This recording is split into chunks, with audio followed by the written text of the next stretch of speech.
प्यारे बच्चों, आज हम आपको एक प्यारी सी कहानी मेरी माँ सुनाना चाहेंगे, जिसे लिखा है क्रांतिकारी राम प्रसाद बिस्मिल ने।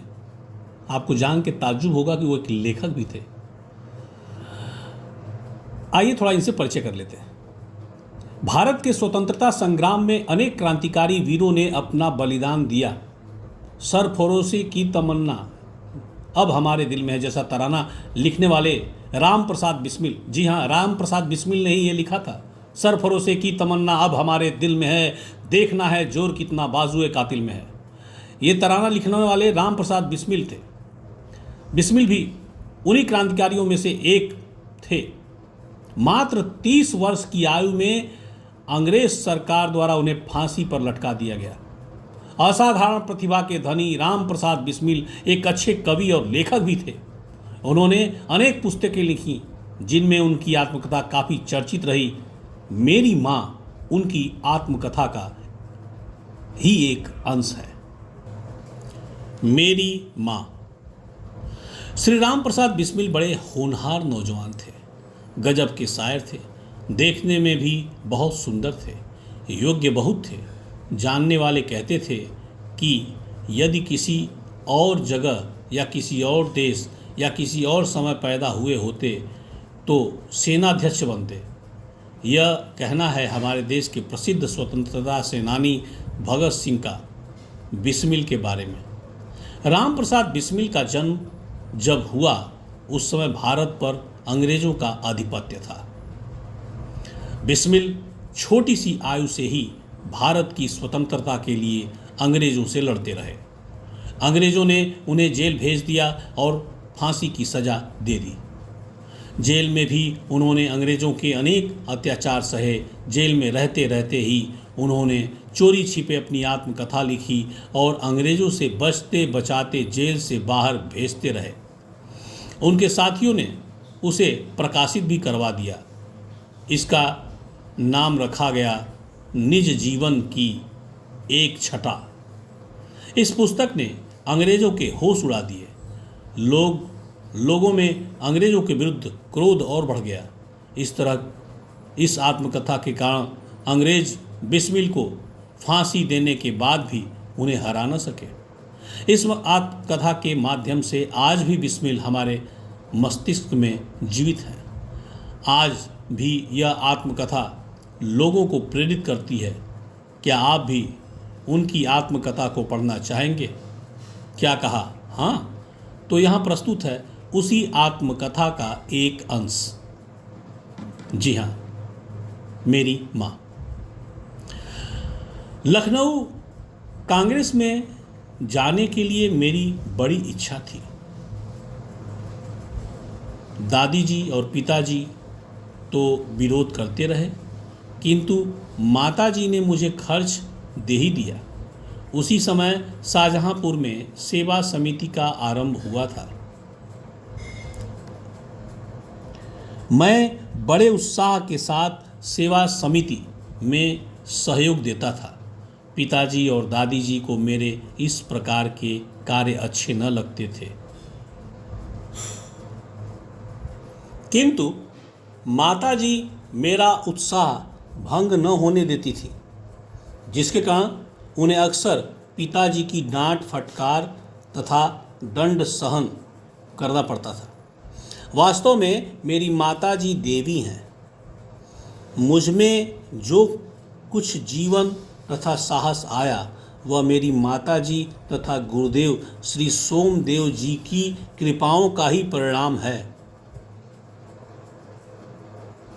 दादी जी और पिताजी मेरे विवाह के लिए बहुत अनुरोध करते, किंतु माताजी यही कहती कि शिक्षा पा चुकने के बाद ही विवाह करना उचित होगा। माताजी के प्रोत्साहन तथा सद्व्यवहार ने मेरे जीवन में वह दृढ़ता उत्पन्न की कि किसी आपत्ति तथा संकट के आने पर भी मैं अपने संकल्प को न त्यागा। एक समय मेरे पिताजी दीवानी मुकदमे में किसी पर दावा करके वकील से कह गए थे कि जो काम हो वह मुझसे करा लें। कुछ आवश्यकता पड़ने पर वकील साहब ने मुझे बुला भेजा और कहा कि मैं पिताजी के हस्ताक्षर वकालतनामे पर कर दूं। मैंने तुरंत उत्तर दिया, यह तो धर्म विरुद्ध होगा, इस प्रकार का पाप मैं कदापि नहीं कर सकता। वकील साहब ने बहुत समझाया कि मुकदमा खारिज हो जाएगा, किंतु मुझ पर कुछ भी प्रभाव न हुआ। न मैंने हस्ताक्षर किए। अपने जीवन में हमेशा सत्य का आचरण करता था, चाहे कुछ हो जाए। सत्य बात कह देता था। 11 वर्ष की उम्र में माताजी विवाह कर शाहजहाँपुर आई थी। उस समय वह नितांत अशिक्षित एक ग्रामीण कन्या के समान थी। शाहजहाँपुर आने के थोड़े दिनों बाद दादी जी ने अपनी छोटी बहन को बुला लिया। उन्होंने माताजी को गृह कार्य की शिक्षा दी। थोड़े दिनों में माताजी ने घर के सब कामकाज को समझ लिया और भोजन आदि का ठीक ठीक प्रबंध करने लगी। मेरे जन्म होने के 5 या 7 वर्ष बाद उन्होंने हिंदी पढ़ना आरंभ किया।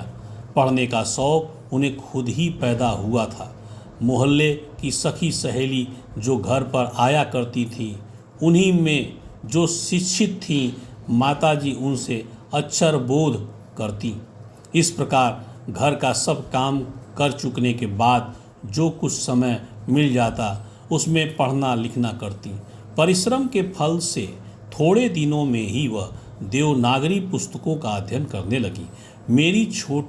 मेरी बहनों को छोटी आयु में माताजी ही शिक्षा दिया करती थी। जब से मैंने आर्य समाज में प्रवेश किया, माताजी ने से खूब वार्तालाप होता। उस समय की अपेक्षा अब उनके विचार भी कुछ उदार हो गए हैं। यदि मुझे ऐसी माता न मिलती तो मैं भी अति साधारण मनुष्यों की भांति संसार चक्र में फंसकर जीवन निर्वाह करता। शिक्षा आदि के अतिरिक्त क्रांतिकारी जीवन में भी उन्होंने मेरी वैसी ही सहायता की है जैसे मेजनी को उनकी माता ने की थी। माताजी का सबसे बड़ा आदेश मेरे लिए यही था कि किसी की प्राण हानि न हो। उनका कहना था कि अपने शत्रु को भी कभी प्राण दंड न देना। उनके इस आदेश की पूर्ति करने के लिए मुझे मजबूरन 2-1 बार अपनी प्रतिज्ञा भंग करनी पड़ी थी। जन्मदात्री जननी, इस जीवन में तो तुम्हारा ऋण उतारने का प्रयत्न करने का भी अवसर न मिला। इस जन्म में तो क्या, यदि मैं अनेक जन्मों में भी सारे जीवन प्रयत्न करूं तो भी तुमसे उऋण नहीं हो सकता। जिस प्रेम तथा दृढ़ता के साथ तुमने इस तुच्छ जीवन का सुधार किया है वह अवर्णनीय है। मुझे जीवन की प्रत्येक घटना का स्मरण है कि तुमने किस प्रकार अपनी देववाणी का उपदेश करके मेरा सुधार किया है। तुम्हारी दया से ही मैं देश सेवा में संलग्न हो सका। धार्मिक जीवन में भी तुम्हारे ही प्रोत्साहन ने सहायता दी। जो कुछ शिक्षा मैंने ग्रहण की उसका भी श्रेय तुम्ही को है। जिस मनोहर रूप से तुम मुझे उपदेश करती थी उसका स्मरण कर तुम्हारी मंगलमयी मूर्ति का ध्यान आ जाता है और मस्तक झुक जाता है।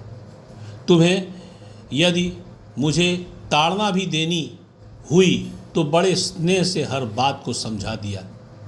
यदि मैंने धृष्टतापूर्ण उत्तर दिया तब तुमने प्रेम भरे शब्दों से यही कहा कि तुम्हें जो अच्छा लगे वह करो, किंतु ऐसा करना ठीक नहीं है, इसका परिणाम अच्छा न होगा। जीवनदात्री, तुमने इस शरीर को जन्म देकर केवल पालन पोषण ही नहीं किया बल्कि आत्मिक, धार्मिक तथा सामाजिक उन्नति में तुम ही मेरी सदैव सहायक रही। जन्म जन्मांतर परमात्मा ऐसी ही माता दें। महान से महान संकट में भी तुमने मुझे अधीर नहीं होने दिया। सदैव अपनी प्रेम भरी वाणी को सुनाते हुए मुझे सांत्वना देती रहीं। तुम्हारी दया की छाया में मैंने अपने जीवन भर में कोई कष्ट अनुभव न किया। इस संसार में मेरी किसी भी भोग विलास तथा ऐश्वर्य की इच्छा नहीं, केवल एक इच्छा है, वह यह कि एक बार श्रद्धापूर्वक तुम्हारे चरणों की सेवा करके अपने जीवन को सफल बना लेता, किंतु यह इच्छा पूर्ण होती नहीं दिखाई देती और तुम्हें मेरी मृत्यु की दुख भरी खबर सुनाई जाएगी। माँ, मुझे विश्वास है कि तुम यह समझकर धैर्य धारण करोगी कि तुम्हारा पुत्र माताओं की माता या भारत माता की सेवा में अपने जीवन को बलि देवी की भेंट कर गया और उसने तुम्हारी कोख को कलंकित न किया। अपनी प्रतिज्ञा पर दृढ़ रहा। जब स्वाधीन भारत का इतिहास लिखा जाएगा तो उसके किसी पृष्ठ पर उज्जवल अक्षरों में तुम्हारा भी नाम लिखा जाएगा। गुरु गोविंद सिंह जी की धर्म पत्नी ने जब अपने पुत्रों की मृत्यु की खबर सुनी तो बहुत प्रसन्न हुई थी और गुरु के नाम पर धर्म रक्षार्थ अपने पुत्रों के बलिदान पर मिठाई बांटी थी। जन्मदात्री वर दो कि अंतिम समय भी मेरा हृदय किसी प्रकार विचलित न हो और तुम्हारे चरण कमलों को प्रणाम कर मैं परमात्मा का स्मरण करता हुआ शरीर त्याग दूं।